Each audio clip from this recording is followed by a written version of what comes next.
Let's take a look at types of writing. So the questions that we should be able to answer at the end of this video, and these questions will show up again at the end of the video so you can answer them for yourself. Does the topic sentence have to be the first sentence in a paragraph? Supporting sentences, what do they focus on? What type of sentence has at least one independent and one dependent clause? The difference between coordinating conjunction and subordinating conjunction. So we got a bunch of stuff on conjunctions that we'll go over, and thesis statement, fact or opinion. Okay, thesis statement shows up in a few of our videos and in a few sections of the exam, so you're likely to be asked about that.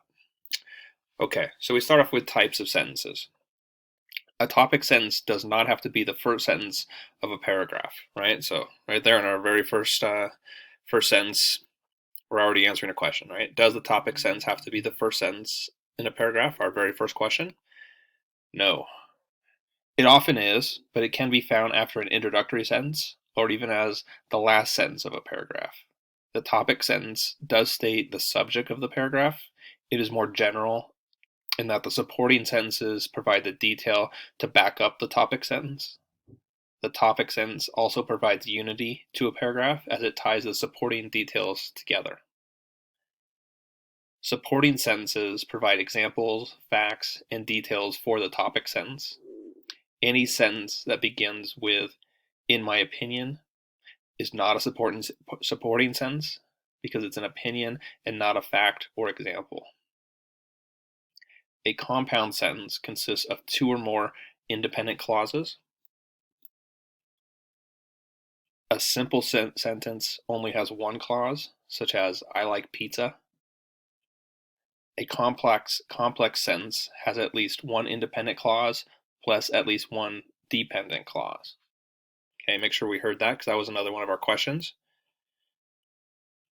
The third question, so in this middle row, what type of sentence has at least one independent clause plus at least one dependent clause? So we just said that was a complex sentence.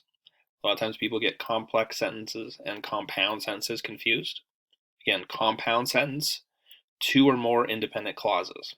Complex sentence, one independent clause, one dependent clause. Okay. So here would be an example of a complex sentence. The pizza, though very hot, was still quite good. That's a complex sentence, with "though very hot" being the dependent clause. And an imperative sentence is a command. All right, two more here. A declarative sentence is a statement of some kind, such as, "I like long walks, especially when they are taken by people who annoy me." And an interrogative statement is a question. So that's the only one of these that would be a question, is the interrogative statement. Okay, as we jump into the thesis statement, pretty short and sweet, but we definitely need to know it. A thesis statement is an opinion that will later be backed up by facts. It should not contain facts in and of itself. Okay, so we really want to remember that because that's going to be a question in one form or another on the exam. Is a thesis statement an opinion or a fact? Okay, conjunctions. Coordinating conjunctions coordinate or join two or more sentences, main clauses, or words. It's a good idea to use the mnemonic fanboys to memorize coordinating conjunctions. And fanboys stands for and, nor, but, or, yet, and so. Those are the ones to remember. So if you know fanboys and what that mnemonic stands for, again, one more time, fanboys, for, and, nor, but, or, yet, so. You see any of those? That's a coordinating conjunction. A subordinating conjunction, on the other hand, are parts of speech that join dependent clauses to independent clauses. It provides a transition between two ideas in the same sentence. The transition always indicates a place, time, or cause and effect relationship. A dependent clause is a group of words with a subject and a verb. It does not express a complete thought, so it is not a sentence and can't stand alone. Because she has too much homework is a dependent clause. That's not a complete sentence. It contains the subject she and the verb has. An independent clause can stand alone as a sentence and makes a complete thought.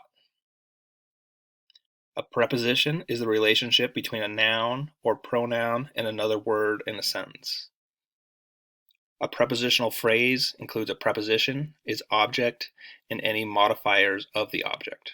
For example, under is a preposition, and under the bed is a prepositional phrase. Okay, and then we get back into our questions again. So this is a great time to go ahead and just pause this video and see if you can answer these questions. If you're stuck on anything, we went over each of these. Go back into the video, find the answer. These are all important questions that could very easily show up on the exam.